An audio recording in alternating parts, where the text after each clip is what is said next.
ladies and gentlemen, and welcome to another episode of the 286 Project with me, Chris Akers. And on this podcast, we talk about art, culture, politics, sport, and anything else worth talking about.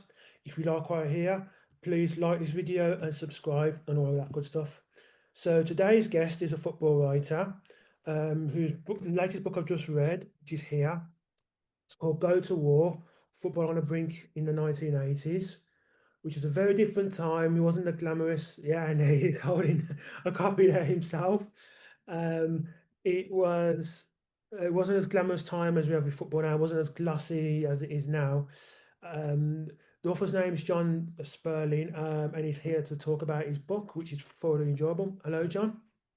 Hello, Chris. Nice to meet you, and thank you for having me on your show. Cool. Likewise. Thank you for coming on. Really wanted to get you on because we've done a few sports episodes before.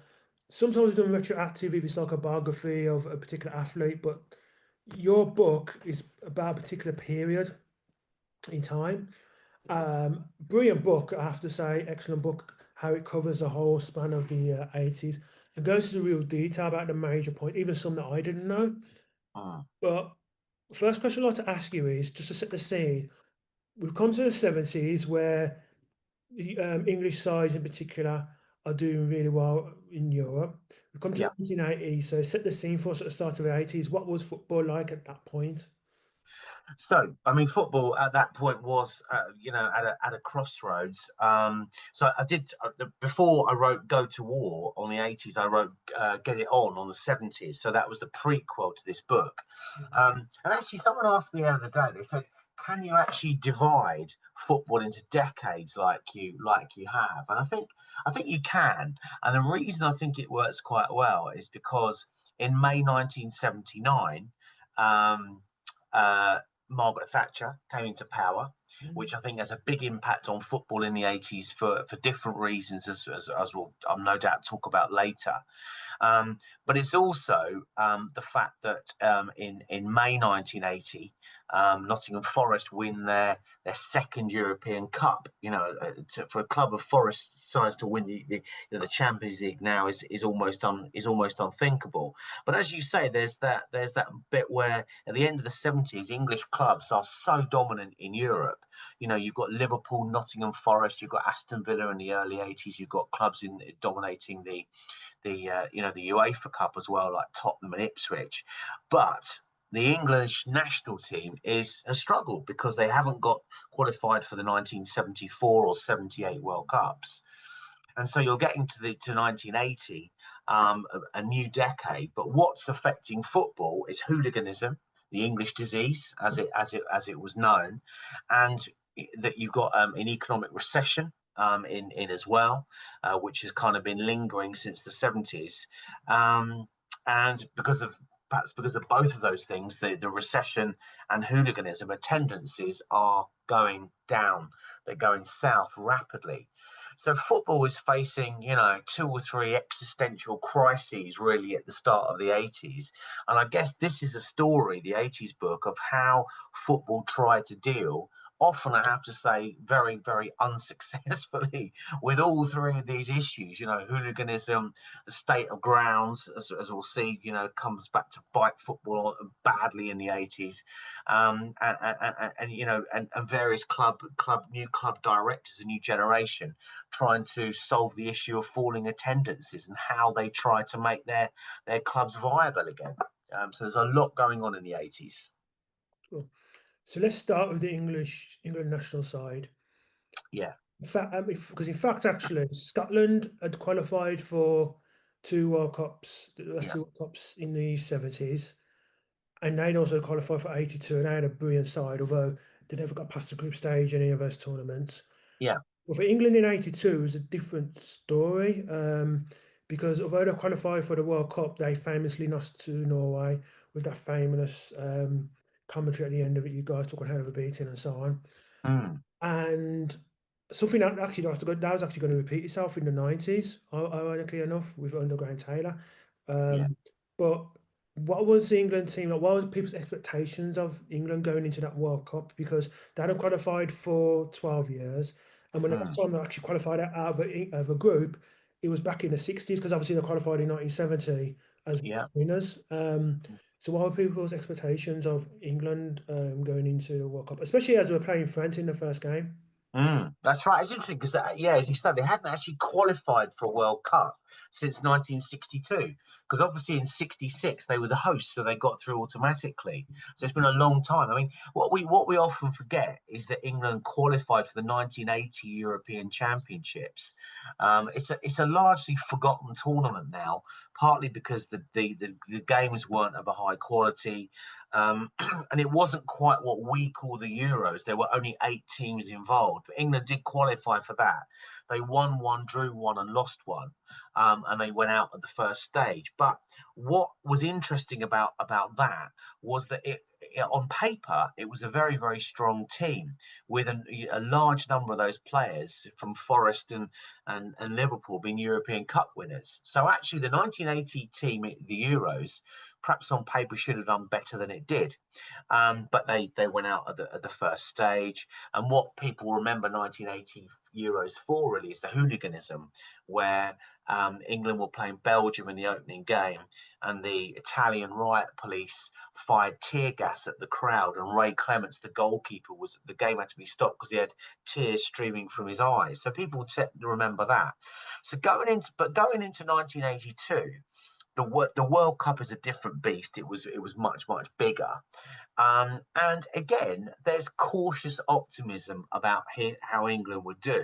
But kind of England being England, as you say, they lose to Norway in the qualifier, which triggered that very famous, commentary by Bjorn Linnellen, I think his name was, by, Maggie Thatcher, your boys took a hell of a beating. You've got that. They lost to Romania. They lost to Switzerland. Teams which were kind of almost part-time semi-pro before, but they'd invested massively in coaching programs. So they were making rapid strides at a time when English football was kind of treading water in the sense of their approach to the game. But there was a lot to look forward to with the World Cup, as you showed. England have got this Admiral kit with the epaulets on the shoulders. Obviously, it was kind of like the home kit was white, but this is from the France game, their first game in a World Cup for 12 years. And England, perhaps to a lot of people's surprise, beat France and beat them really, really well. They beat them 3-1 in that opening game. Brian Robson scored two very, very well taken goals. He scored a header within, in the first few seconds of the game. And then Paul Mariner ended a third. And this is the France team that kind of would get to the semi-finals. It had a midfield of, containing Michel Platini, Alain Giresse, Jean Tigana. They called them in the end the Magic Square, with a Magique Carré, or Le Carré Magique, with four, outstanding midfielders. But England beat them in that first game. So, all looked good. But the problem is that was kind of like as good as it got at 82, because they then beat Czechoslovakia 2-0, but it was quite a laboured performance in the heat. And then they beat Kuwait 1-0, and so they won the group. But I think at that point, the kind of like the weaknesses in the squad were seen, because very famously, Ron Greenwood, the manager, he took Trevor Brooking and Kevin Keegan, who weren't fully fit, so they didn't play in those first 3 games. And I think their presence was kind of like a bit of a dampener on the whole thing. I think they were lacking a top striker up front, and I think that they lacked a bit of creativity in midfield. Greenwood and Don Howe were not fully trusting of Glenn Hoddle, in the sense that he was very skillful, but the feeling was that from them that he perhaps wouldn't impose himself on the game for the whole period. So when they got through, they had this weird system in 82 of one qualifying group, then you'd have a second one containing 3 countries, and the second one contained the host Spain and the hot favourites West Germany. Very, very difficult. And England drew both of their games 0-0 in the second stage, and then they got set. They went home unbeaten But because they'd only drawn those games, they went home. And very famously, he brought on Ron Greenwood, brought on Keegan and Brooking, but it was too late. They had two good chances, they didn't score, and so they went home. So I think that England team of '82, they're a competent, good set of boys. Paul Mariner, the striker, said we were just happy to be there, and I think you kind of get that feeling that they're a good team, but they weren't gonna get through to the latter stages, the semi-finals, probably because they lacked real finesse in midfield and up front. And I think that's kind of how it turned out. They had a great song though. This time we'll get it right, which is kind of like an Oompa Loompa song. Was it Oompa Oompa band in the background? It sounded quite German actually. They had a great kit, but that team crashed out at the second group stage. Yeah. Okay. So after that World Cup, Bobby Robson took over. Mm, I'm mistaken. I think the top choices in everyone's public admirers as to who could take over were Bobby Robson and Brian Clough. So yeah. what swayed it for Bobby Robson? Was it the fact that he was more FA's? I don't mean he said it a meaning way because he was an excellent manager, but was he more Mm. the FA's type man, whereas Brian Clough was a lot more outspoken and the FA would have to cover for him every time and he didn't want the politics of that? I think that's right. I mean, Bobby Robson, was manager of an excellent Ipswich team, which had won the FA Cup in '78 and the UEFA Cup in '81. But he was, as you say, a lot more diplomatic than Brian Clough. I don't think Brian Clough was ever actually going to be England manager. I think that part of the job of an England manager is to be diplomatic. You have to be a bit of a committee man, particularly back then, I think. And so, although Clough was very strong, what he did with Forest leading to them to the league title and two European Cups was unbelievable. But Bobby Robson, I think, was always going to be their man. There was Laurie McMenemy, Southampton manager, in the mix as well. But it was a done deal, I think, for Bobby Robson, which annoyed Clough, although not as much as when he missed out to Ron Greenwood in 1978. I think Clough was fuming at that point. I think he accepted that Bobby Robson was a good manager at the time, but it didn't prove to be an easy job for Bobby Robson. Yeah, because obviously 84 they didn't qualify for the Euros then. Yeah, 86, obviously everyone knows that ad nauseum with the World Cup what happened there. yeah, In 88, they lost all three of their games in the Euros. So yeah, if I'm correct, I think if you take into account the under Robson in the 80s, the two finals tournaments were qualified for, the World Cup in 86 and the Euro 88, I think they played yeah. big games between them, and I think they only won two of them. No, yeah, two of them, which isn't the Mm, greatest record at all, especially the players that England had. mm. Yeah, that's right. That's right. I mean, Robson, in some ways, he he was kind of like unlucky in some ways because at that time in the early '80s, there's a circulation war going on between the Sun and the Mirror, Daily Mirror as it was then. And so, the emphasis was on tabloid journalists but coming up with more and more kind of shocking headlines. And as Robson said, a lot of them were more interested in scandal and gossip than they were in actual football. But it is true that they didn't qualify for the the Euros of 1984. Which didn't go well. They rallied somewhat in '86, where they got to the quarterfinals, where, as you say, they famously lost to Maradona, and his there's two very different goals that he scored, and they were disastrous at Euro '88. But as you say, he had a fine stock of players there, players later like Barnes, Beardsley, Chris Waddle, Gary Lineker, Terry Butcher. They were all really, really good players.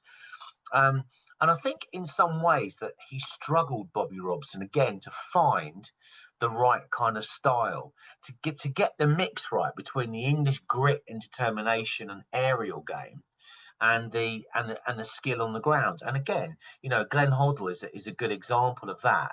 That Glenn Hoddle was never a fixture in the side under Bobby Robson, because I think that England managers in that era would always rather plump for like a Brian Robson, Kevin Keegan type bundle of energy in midfield than perhaps a more skillful, kind of creative midfielder like a Glenn Hoddle, or even at that time like a Ricky Hill who played for Luton, who was a very, very skillful player. And so you've kind of got that. But I suppose in '86, coming up against Maradona and his pomp, no team, as was shown in that World Cup, could live with Maradona in the form that he was in at that time. Yeah, indeed. Um, so we touched on it earlier, talk about the hooliganism, because Hmm, especially in Europe and abroad, that had a massive impact in terms hmm. of the club game. Just explain at the 80s. I know I said you asked you to do this about the 80s in general and football, but how bad had the hooliganism got to that point, say by 1980? As bad as it could possibly be, because I think what you've got by 1980, the European Championships is the first tournament abroad where a mass group of England fans could travel. So if you think about it, England hadn't qualified for a tournament or hadn't been in a tournament since 1970, and that was in Mexico, a long way away, before the advent of kind of like mass commercial aeroplane travel. Back in the 60s, England, football fans following countries around the world, they did it, but it wasn't in the numbers that it became. So you've got a number of things coming in. You've got cheaper air travel coming in. You've also got the fact that in many, many countries, supermarkets now were selling alcohol, which you could buy in bulk very, very cheaply. And of course, a lot of English hooligans wore it as kind of like a badge of honor. They wanted England to have that reputation of being the most violent fans on the planet. And so you've got numerous England games where the backdrop of it is violence. So, for instance, when England played Switzerland in Basel, qualifying for the '82 World Cup, they laid waste to Basel. There are numerous incidents at bars and in town or city squares across Europe. Um, and the treatment of England fans was often quite heavy-handed, but you can kind of understand why everyone was on edge. And I Mm. think that you will no doubt talk about Heysel later, but you easily could have had a Heysel Stadium type disaster at various England games earlier than that, given that at that time the whole thing was about charging opponent enemy fans and taking an end. You could have had deaths at games much earlier than Heysel. And so there's a certain inevitability to what eventually happened at the Heysel Stadium in 1985. And really, no government seemed to know how to stop it. Labour government in the 70s had decided to put up perimeter fences, to stop fans getting on the pitch, and that works up to a point, but it kind of like makes the whole situation a bit more, kind of cooped up, animals Mm. behind cages, so to speak. You've got that kind of thing. Man United experimented with CCTV in the late 70s before it got brought in properly by the end of the 80s. Um, the government never seemed to get to grips with maybe confiscating passports off the most troublesome England fans, and I think with cheap kind of train travel as well to games, and this whole thing about it being a badge of honor, it's kind of like was a roller coaster that was impossible to stop, really, or so it seemed at that time. So it's a grim decade for hooliganism, certainly. Yeah, for sure. And as we talk about Heysel as well, and Yeah, by chance, I don't know why, maybe because my team was playing in Italy last night, but I was checking the history of the Cup Winners' Cup, and I yeah, noticed I think Heysel had actually played host to two Cup Winners' Cup finals in the 80s, I believe. yeah, yeah, Yeah. So, but it surprised me, and I'm not saying it's all of his fault because obviously there was hooliganism involved with that. yeah, Stadium, regardless of whether hooliganism or not, didn't seem adequate enough for yeah. to host a final. So what made UEFA actually choose that stadium to host a final? Well, it's a good question. I don't think it's ever been properly answered. I mean, amazingly, as you say, Heysel had been selected to host European finals before. This wasn't the first time. And actually, the stadium wasn't shut down immediately after the Heysel disaster. They kind of revamped it a couple of times before they knocked it down. But it was kind of like it was Belgium's turn to host the European final. And when Peter Robinson, who was Liverpool chief executive, and club officials went round the Heysel Stadium before, they registered their concern that it wasn't really fit for purpose. So there was no real segregation between the fans. The stadium was falling apart; it was literally crumbling. In the sort of tunnels, the bits between the stands, it was damp. There was moss, and if you pulled the moss away, bits of stone and concrete flaked away as well. So it was not in a fit state. Some of the Liverpool fans who weren't there said it felt Heysel Stadium like it was kind of like a crummy sort of second division stadium, the old second division. At that time. And when the day of the match came, it seemed that the Belgian police weren't really prepared for what was coming. You know what I mean? And when Liverpool fans who'd seen them playing the European Cup final at Wembley or in Rome in '77, or in Rome again in '84, said that the police were watchful.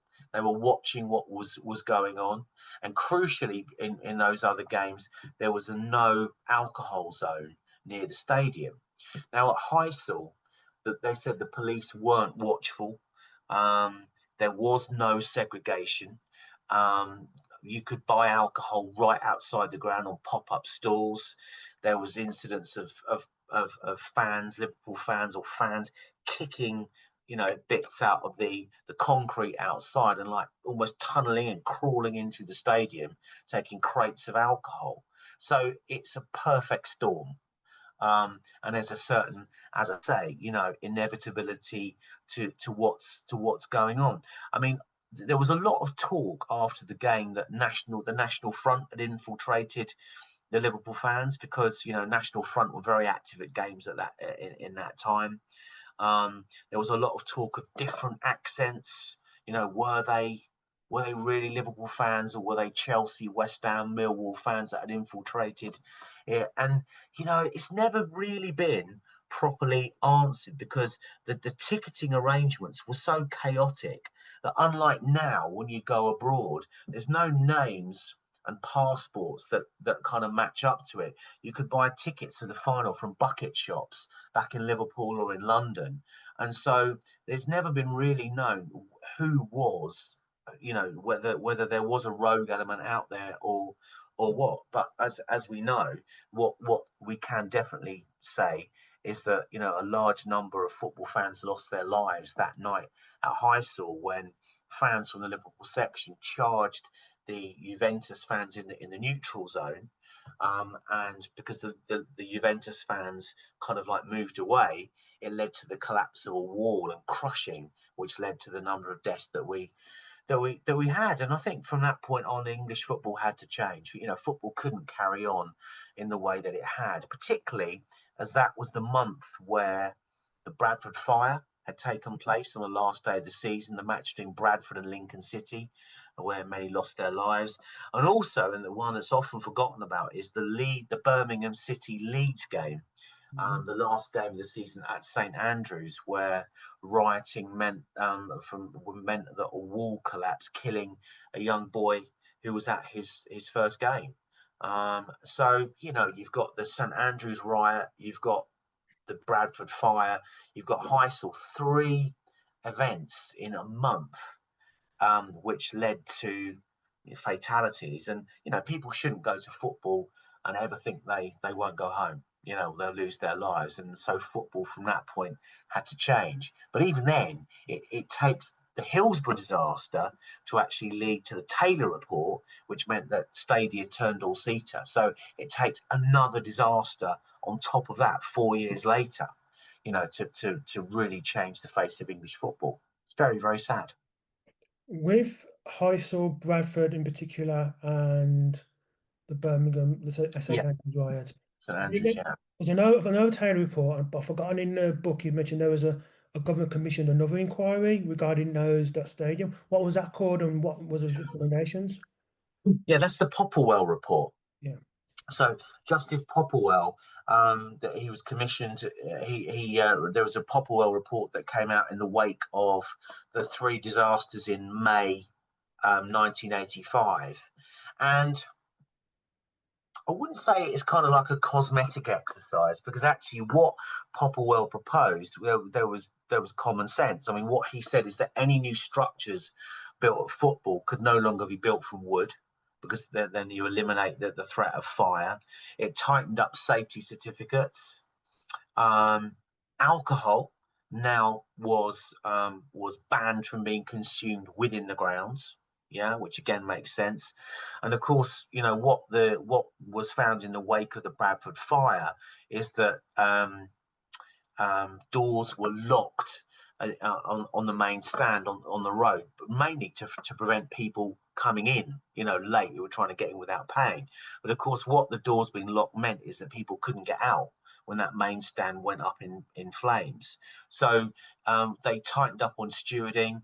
They made sure that there were um, um, fire hoses around to put fires out. So it did tighten up on some safety elements, but it wasn't as far-reaching in the sense of the Taylor report was. So that's why Popplewell came in for some criticism in terms of what he wrote in May '85. But it was certainly a start to grounds becoming safer, but it wasn't as far-reaching as Taylor. Yeah. With Hillsborough, because of what happened and the fans were blamed and it wasn't really their Sorry, fault. can I just stop you? Said one thing. I said fire hoses. I meant fire extinguishers before. Oh, That's okay. what Yeah. that's what I meant. Just clarify that. Yeah, fire Okay, that's extinguishers. fine. Sorry. Yeah. Yeah, cool. With Hillsborough, with what happened, Yeah. not just because obviously the fans were blamed, it wasn't their fault, it was police fault and what happened there. Yeah.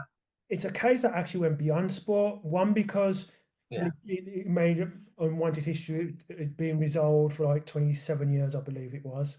Yeah. Um, we went beyond that. I mean, in terms of police and taking it out of football for a little bit, but police and how people view the police, which wasn't great anyway, but this kind of confirmed it as well. Yeah.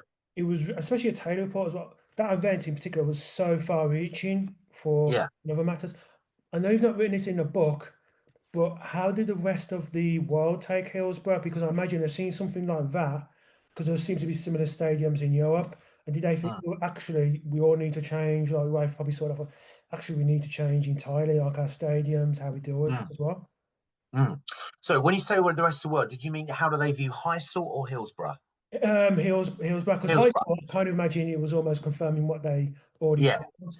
But with Yeah. Hillsborough, when okay, I know fans got blamed, but then Yeah. when these reporting came out about changing stadiums and so on and so Yeah. forth, because when I've watched go on YouTube and watch clips from old club games from Europe and so on, like say Far Yeah. East one or whatnot, Yeah. the stadiums there don't seem to be as apart from possibly Spain, but say Italy, don't seem to be as great as bit better than English football, not by much. And I imagine No. that had an effect on not just the UK, but in Europe in terms of how stadiums are built and how we treat fans. Yeah, that's right. It's a good point you raise actually. And as you say, I don't really cover it in the '80s book because that kind of comes in the '90s. But I'll answer the question. And I think that what you had by the early '90s is that there were a group of executives in the English game. So Martin Edwards at Manchester United, David Dean at Arsenal, Irving Scholar at Tottenham, who believed who had seen sport in America and believed that English football should be better, and they believe that one of the ways for that was to have safer stadia where families could come in safety. So they always believed that English ground should be like American grounds, which is pretty much all seater. So there was always that. What you've also got to remember is that of course Spain hosted the World Cup in '82, and Italy were hosting it in 1990. So because of that, various stadia, all the big grounds we know about, like the Bernabeu, the Nou Camp, Milan, that kind of thing, Rome. They largely went to all-seater because they were hosting World Cups. Now England weren't in a position to host the World Cup, but they only had it in '66 anyway. But there was no chance of England hosting anything like that in the 80s or early 90s because of hooliganism. So in that sense, they were behind. But English football back then was, and probably still is, quite inherently conservative. And of course, what they wanted to do is hold on to the tradition of the terraces, A, because it's what they'd always done, but probably B, to be honest, because it saved money. And I mean, they didn't have to put money in their pockets to kind of to improve them. So I think English football was quite backwards in that respect, and probably still is, although we now have amazing all-seater stadia. But yeah, I think the rest of the world viewed it that it was time that English football got its act together, which is what they eventually did. But I'm not sure they would have done had Taylor not explicitly said in his report that the top two tiers of English football had a 3 or 4 year window to go all-seater. It took that report and obviously, deaths at Hillsborough for them to do that, because the government then couldn't ignore it, could they? Because if they were to ignore the Taylor report and then there's more deaths at a game, then they're held responsible for that. So they have to act, but only when that pressure of Taylor report comes in. Yeah, indeed.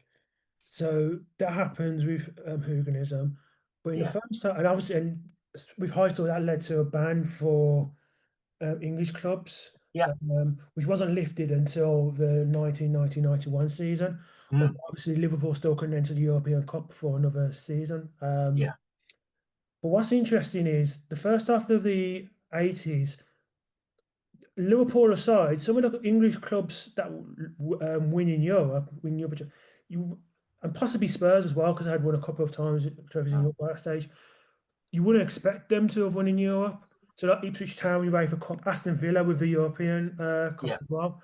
It was a real shock. It was, where did that come from? This English dominance? I've never, until Italy, like in the 90s and whatnot, it seemed, especially with the lower side clubs, or where did it come from? It just seems really bizarre, even back. yeah. That's right. And of course, Everton won the Cup Winners' Cup in '85 as Yeah. well. Yeah, no, it's a very good point that you raise. I think I asked Howard Kendall about this. So I interviewed Howard Kendall, the Everton manager, when he was alive quite a few years ago. I said, why is it that English clubs in Europe did so well, whereas the English national team, struggled? And what he said is that with your club team, you are not, you pretty much know your first 11, and you can therefore impose the style that you want on them. Whereas if you're an England manager, you've got various sections of the press saying, "Oh, play him, play him, play him," and because of the whole thing where you pull an England team together and you get a load of withdrawals for tactical political injuries and all that sort of thing, there's more chopping and changing. So perhaps it's harder to find a definite style and a definite first 11. It's probably easier at club level. And I think it's true that English clubs at that time played a more physical style. You watch them, the teams of that era. English football was more physical back then. There's more long ball. There's more tough tackling in midfield, which English football was renowned for, and they were the strengths of the English game at that time. So you had a style at clubs which fitted the players, whereas perhaps what you see with the England national team is it gets a bit more experimental, and you have these existential issues like, should we play hoddle? Should we go more skillful up front or more long ball? Whereas in the club teams, you don't have that kind of issue. You know your first 11, and your style is much more fixed. It would be my answer. But there's no magic answer as to why English clubs did so well in Europe, whereas the national team struggles in the '70s, particularly. It's baffling, really, but that's how it is. Yeah. And the second half of the 80s is almost a lost decade for British clubs in Europe, Yeah. not in regards to the usual suspects like the Evertons, the Liverpools, the Spurs, but there were a lot of clubs that actually not only won, unexpectedly won domestic trophies then, but got high in the table. So Mm, lots of Coventry, Luton, Wimbledon as well.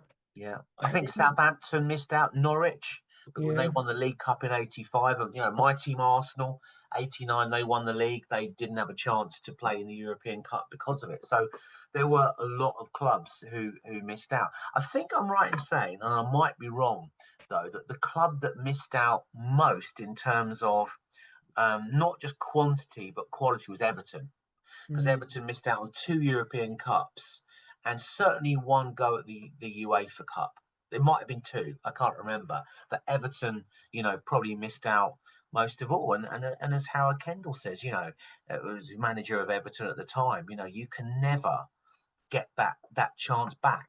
You can never get that chance back. It's lost, and it perhaps explains why Everton went off the boil, because players drifted away to other clubs. They couldn't get the quality of player that they'd had. Of course, there's no guarantee that they'd have won the European Cup had they been able to enter it, but they'd have had a good chance.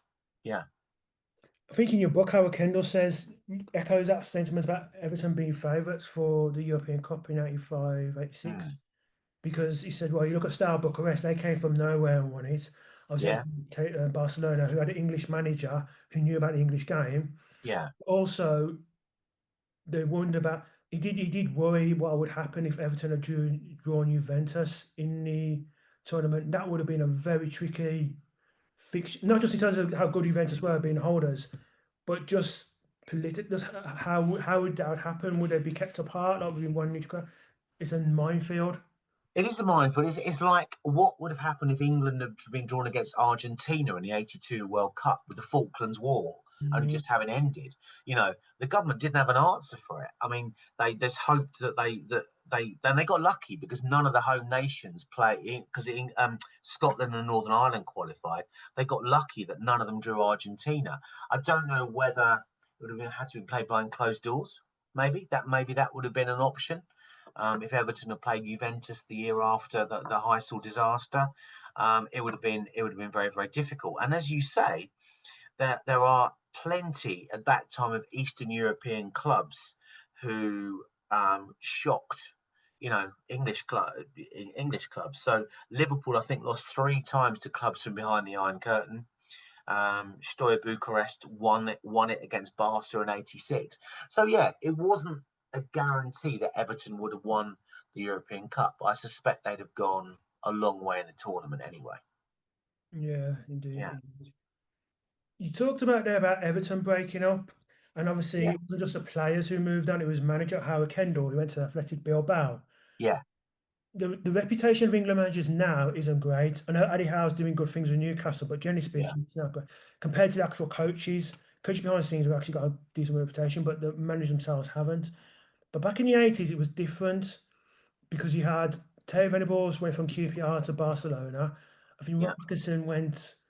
Did he manage Bilbao as well, or was it Madrid, one of the two Spanish sides? I think Who's that? Sorry, Ron Atkinson. Did he Ron manage Atkinson. Yeah, he went to, I think it was Real Sociedad. I think that. Sociedad? I think Yeah, late '80s, early '90s. That was. Yeah, yeah. So that happened as well. yeah, And also they went to Athletic Bilbao. yeah. What was the reputation of English coaches back then, especially because of the success they'd had?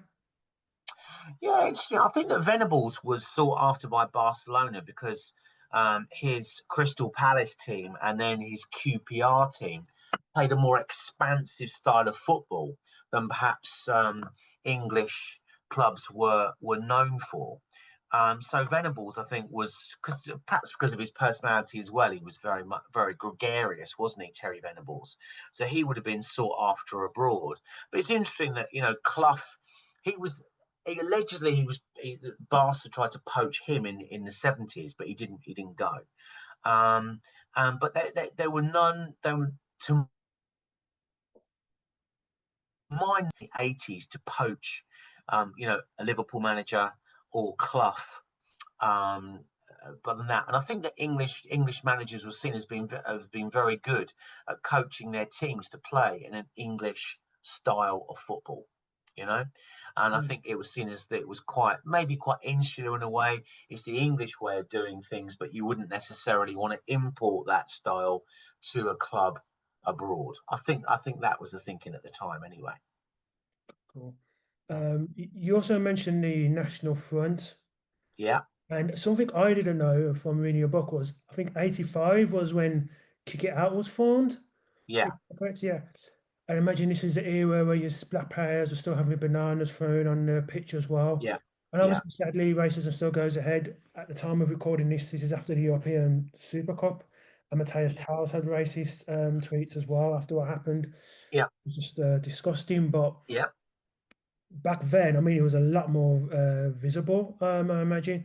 So, what was a catalyst for someone saying, okay, we've got to do something about this? Because I imagine in the 80s, that was a very, especially against the National Front, now would have been a very brave thing to do. That's right. I mean, the what you allude to is a guy called Jed Grabby, who was a Newcastle fan, and I'll get that right. If I say he's a Sunderland fan, he won't be happy. I just think that one through. He's a Newcastle fan, and he went to a Newcastle Sunderland derby match in the mid 80s, and there were two um, Sunderland players who were either booked or dismissed. And he said that the reaction that those players got as they trotted off the pitch was disgusting. So he decided to do something about it and form this organisation. There were some organisations who very bravely took on members of the National Front, because, as you say, National Front are very active. They were distributing literature outside grounds, and so what some organisations would do, particularly like the Anti-Nazi League, is they would circle National Front members to stop them distributing literature. But that's a very very brave, brave stance. Um, but racist chanting was commonplace. It was considered part and parcel of the game in the 80s, and you can hear England fans themselves, chanting, say, against John Barnes by the late 80s. So it is racism. Sadly, was rife, and it's not really until the 1990s that things start to change. Although, as you say, it's certainly not been wiped out. And when I spoke to Bobby Robson, he gave caps to a number of black players, or black players at the time. So Cyril Regis, although he made his debut under Ron Greenwood, Luther Blissett, who was at Watford, Mark Chamberlain at Stoke, and he said, perhaps one of my biggest regrets in football is that I wasn't able to affect change. In other words, I couldn't make the treatment that they received, the black players at games, any better, because there was no kind of, almost like there was no mechanism within the game to improve it. Maybe there wasn't the desire, or at the highest level, to improve it. And the black players I spoke to, like Gary Bennett, who was Sunderland captain, said there was no network. So if you got booed, it was kind of like your problem. Yeah, other black players would kind of like maybe have their backs, or they discuss it, but it wasn't discussed in the changing room, and there was no kind of like agency you could go to complain about it, because they just didn't exist. I said to Luther Blissett when he went, because he got threatened, as Gary Cyril Regis very famously was received a bullet in the post, and said, set foot on the pitch, this is what will happen. But Luther Blissett had the same thing. And I said to him, do you ever consider going to the police? And he said to me, well, what they have done? Received a nasty letter, have you, son? And that would be the end of it. He'd kind of like go away. So in the 80s, rather like the 70s, the treatment of black players was shocking. And what's even more shocking, I suppose, when you look back now, is that there was no comeback really for those players at all.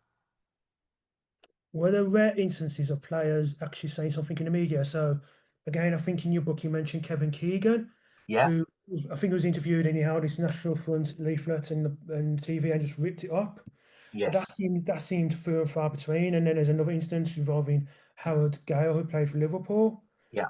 He was getting sick from one of the players, and it was only Souness who stood up for him.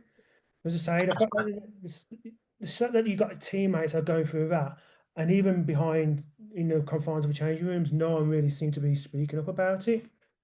Yeah, no, absolutely. So Kevin Keegan ripping up a National Front leaflet is, as Jed Grabby said, was a big thing for the movement, because if Kevin Keegan, a big star in the 80s, is on your side, then that at least gives it publicity. But as Jed Grabby said, it's kind of like it's small steps forward, and it's not until the mid 90s where where that comes on. The Howard Gale incident that you allude to was with Tommy Smith, Mm. who was former Liverpool captain, who was very, very, very much um, going at Howard Gale. And yeah, that only Souness stood up for Howard Gale. The rest turned a blind eye to it, and that is the game in the 80s. There's very, very little there. Graham Taylor would occasionally wade in on any home fans at Watford or away fans who were giving stick to Luther Blissett or John Barnes. But as Graham Taylor said to me later on, you could do it perhaps at Watford, but as an England manager, when the fans are giving John Barnes stick in the early 90s, you can't stride necessarily across a Wembley pitch and do that. It's a different kind of environment. I mean, you might now, but you wouldn't have done in the early 90s. I mean, fanzines are starting, which are naturally quite left wing leaning, to talk about that. You've got Kick It Out. You've got, say, Geordies Against Racism. There's Leeds Against Racism, which are being founded. But these are very, very piecemeal kind of organizations. But the good thing is with the fanzine movement is that at least they're able to connect with like-minded fans, and that kind of leads into the 90s, where more stringent efforts were made to fight against racism at games, against players and fans as well. Yeah. Which seems ironic because there seem to be more foreign players coming into the English league, certainly in the first half. Well, not even in the first half, but throughout the 80s. Mm. We had some foreign players are coming to English football before that, but this is the 80s. I know the 90s was different because it really spanned that because of TV money coming in. Yeah. But what causes sudden increase in the 80s of foreign players going into English sides, even after the high store ban occurred? Yeah, it's still quite a rarity. I was just thinking when you were said that it's quite a rarity. I mean, I guess the first wave, if you like, of foreign players coming in tend to be Scandinavian, and I think that's partly because they're seen as being quite durable and quite flexible, in the sense they can play in a number of different positions. They've got that physical side to them as well. So you've got Jan Molby at Liverpool, a big favourite with the crowd there. You've got John Severbeck, who played for Manchester United, and perhaps most bizarrely, you've got Alan Seamanson, who went from Barcelona to Charlton. The Charlton chairman, Charlton were in the second division there in the Valley, which had that massive kind of terrace, which once held 28,000, I think it was, or 30,000 people. And he reckoned that a draw like Seamanson would pull in more fans. But it didn't work out, and Seamanson was gone by the end. So the first wave of Scandinavian players, you've got Mirandina, who became the first Brazilian to play in English football. He went to Newcastle. Again, he was very popular. I wouldn't say the move worked particularly well. It was in the era after Newcastle had sold Peter Beardsley and Chris Waddle, so it was like he was supposed to be a crowd pleaser. He played alongside Paul Gascoigne before Gascoigne went to Tottenham. You also had Didier Cisse, who was a Frenchman who played for Aston Villa for a while. So actually, as you say, there are slowly more foreign players coming into English football. But Jesper Olsen as well, a talented Danish winger at Manchester United. But again, always the feeling was, not sure they're physically strong enough to survive in the English game. And so it's not until the 90s with Cantona, and then the advent of the Premiership with the money, and perhaps again English teams playing in a more expansive style, that you see the flood of foreign players coming in, and making perhaps the quality of the games improve in that sense. Although obviously you've missed out the two Argentine players at Spurs, obviously Ozzy Ardiles and Ricky Villa, who both become cult heroes, especially because of the 81 cup final. That's right. So they both signed in 1978 for Tottenham, who just come back up from the second division. And actually, although it's Ricky Villa who scored the winner in '81, it's Ardiles that lasted longer in English football. Was the more adaptable player. Ricky Villa struggled for long periods of his time at Tottenham, but of course he scored that amazing winner, didn't he? In the '81 FA Cup final, and he's fondly remembered to this day.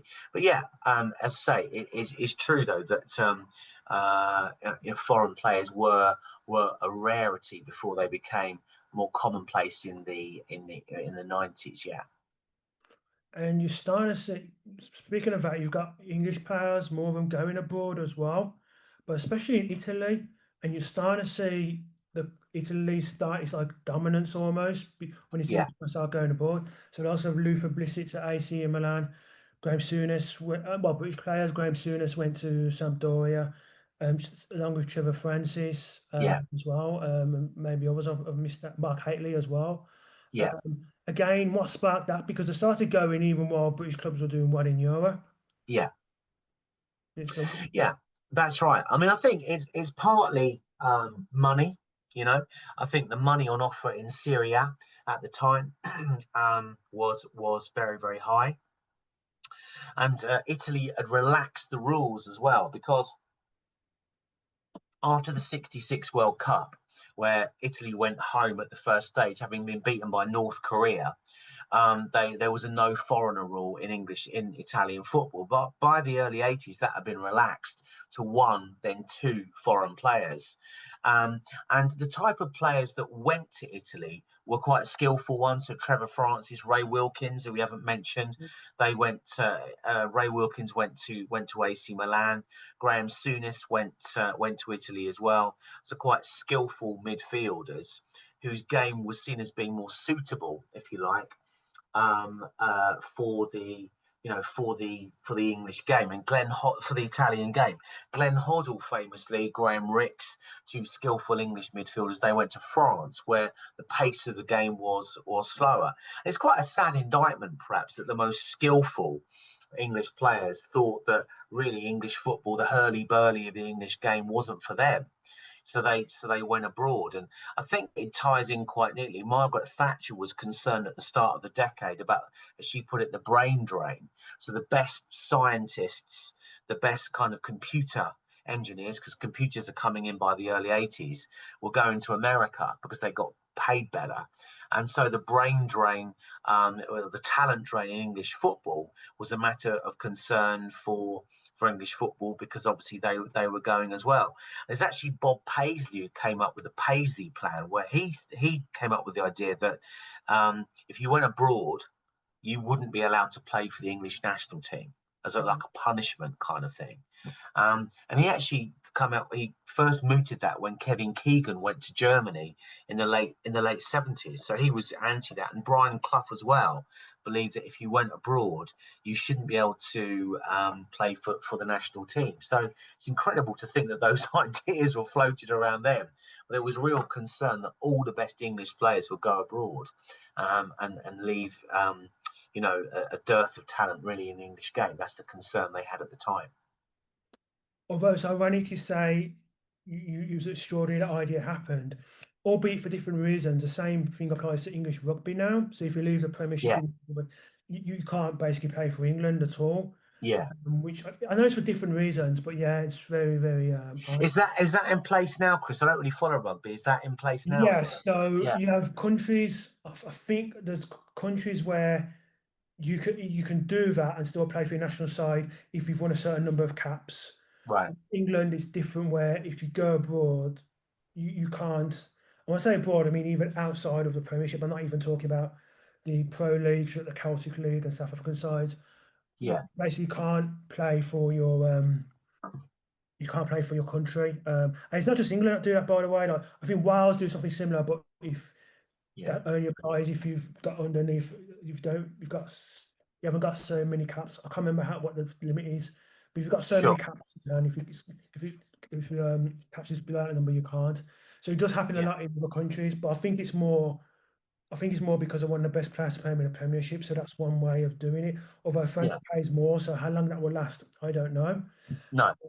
Sure, but yeah, football from like most decades, 80s through 88, 1980s to 89, it really did change. It changed quite a lot, and it Mm. ended with probably the most dramatic title race there have been until Man City won their first Premier League title with Yes. Arsenal. But Arsenal weren't seen as big favourites, not even runners up for that season. Would that be fair to say? That would be right. I mean, at the risk of alienating some of your listeners or viewers, of course there's the photo of Michael Thomas scoring a winner there. I'm a big Arsenal fan, so obviously a smile on my face there. Yeah, I mean George Graham had come into Arsenal in 1986, and what he was, I suppose he was quite fortunate in the sense that he inherited a amazing crop of homegrown players. So Tony Adams, David Rocastle, Mickey Thomas, Paul Merson were all coming through. That's a pretty decent crop of individuals.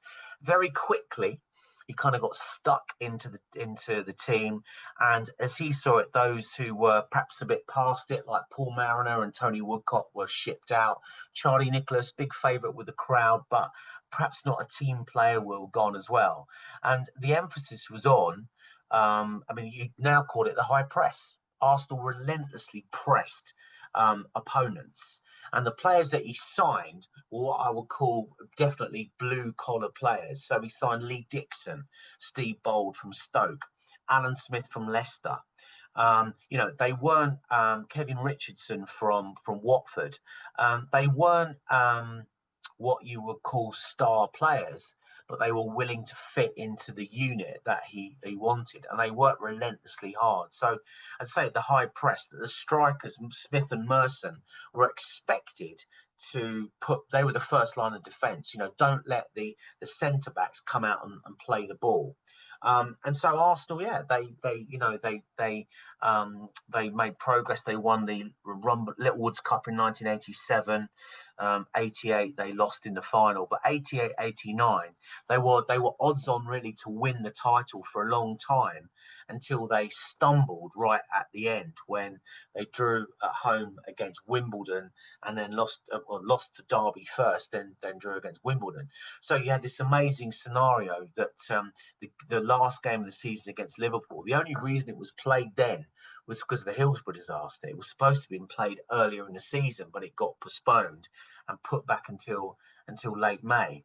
And so Arsenal went into that game knowing that they had to beat Liverpool, who were the league leaders by 2 clear goals, to win, to win the title. And no one had beaten Liverpool at Anfield by 2 clear goals for years. I think it might be 2 years, maybe even 3. I think when Everton beat them there in '86. And of course, the tabloids, the Mirror famously said, "You don't have a prayer, Arsenal." Alan Smith scored early in the second half, and then famously, Mickey Thomas got that late winner. But the reason I think it's important, that game, is because I think it showed what football could be. Football had been in the doldrums throughout much of the 80s, but here was a game. It was shown live on ITV on a Friday night, and they just paid a big money, well, for those days, big money contract to screen live football called the Match. And it's kind of like, Super Sunday.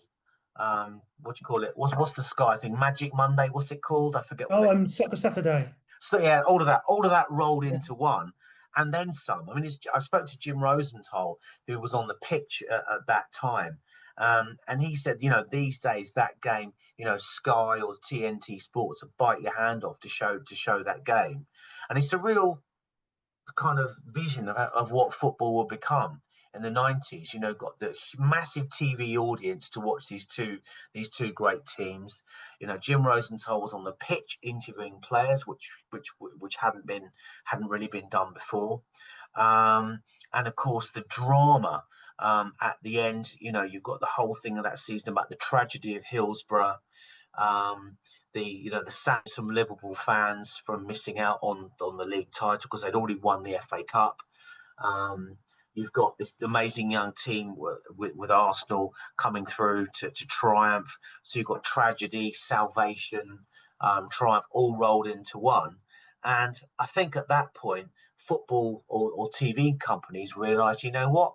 Football is marketable. It could be something much better than it has been, and it kind of marks, if you like, that watershed TV moment where you move from the 80s to the 90s.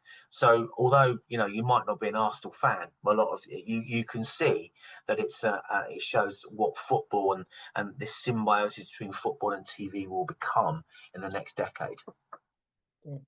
And obviously, you talk about 89, we'll come towards the end now, but that final between Liverpool and Everton, especially after what happened, Yeah, being very emotional. Just quickly, before you talk about that, what happened in the end with that Liverpool and Nottingham Forest semi-final? Was that played behind closed doors? Like, what happened with regards to that particular game? it was played at I think it was Old Trafford. It was replayed at Old Trafford a week later with a vastly reduced crowd for obvious reasons. They didn't want any chances of any crushing or any issues outside the ground or inside. And Liverpool won comfortably, won that replay. It was a very odd, strange atmosphere. It was more than a week later, sorry, but they replayed it and Liverpool won that replay. Yeah. Liverpool. So Wembley comes and you've got Liverpool and Everton, which Mm. seems like especially all tragedy, seems like an ideal final. So I imagine it must have been very emotional for all involved. That's right. I mean, it was kind of like a fitting, I think, FA Cup final that season, because you know whether you were a Liverpool fan or an Everton fan, you were from the city, and many, as it is with Tottenham and Arsenal fans or Everton and Liverpool fans, you rumble along at school together or at work together, don't you? You know people, and so it was obviously a very emotional all Merseyside final, and it was an amazing game of football as well, where Liverpool defeated Everton. They defeated them, was it 3-2 after extra time? With there's a goal from John Aldridge for Liverpool, I think, and then two from Ian Rush, who scored a lot of goals in FA Cup finals at that time. So yeah, it's an amazing game, and it was kind of like a perfect cup final given what had happened to those Liverpool fans at Hillsborough a few weeks before. Yeah. So finally, because like I say, I highly recommend the book, but what's happening with you now with regards to your writing? Are you planning a sequel to this? Are you going to do a football book about something else entirely? Or what's the next stage in your writing? Yeah, so I wrote the prequel to this. I'll just show you a copy of it. Hold on, I'll be back in a second. So just yeah, this is the paperback version of Get It On Football in the how the 70s rock football. That came out in March 2022. And then, as we say, this came out late last year, Go to War. So it probably won't surprise you to know I'm currently writing a sequel to the 80s or 90s football, which will be out in a couple of years' time. So I'm making slow progress on it because my day job is I'm a teacher. So I kind of dabble in football writing. So that's coming out in a couple of years' time. And then beyond that, I think we're planning on doing one on the 60s, actually, because I was lucky enough to interview a lot of the players from that era, like George Best and Jimmy Greaves, in what has been quite a long freelance football writing career. So but my next project is the 90s book. Yeah. Okay, cool. John, it's been an absolute pleasure talking to you. I would highly recommend the book to anyone. If people want to find out more about your work, where can they go? Yeah, well, you can follow me on Twitter, or X as it's now known, at Jon Spurling 1, and all my books are available on Amazon or Waterstones or wherever you buy them from. Yeah, so everything's out there online. Cool. John, it's been an absolute pleasure talking to you. Thank you for Thank so you, Chris. Been much great. project. Cool. Thank you very much.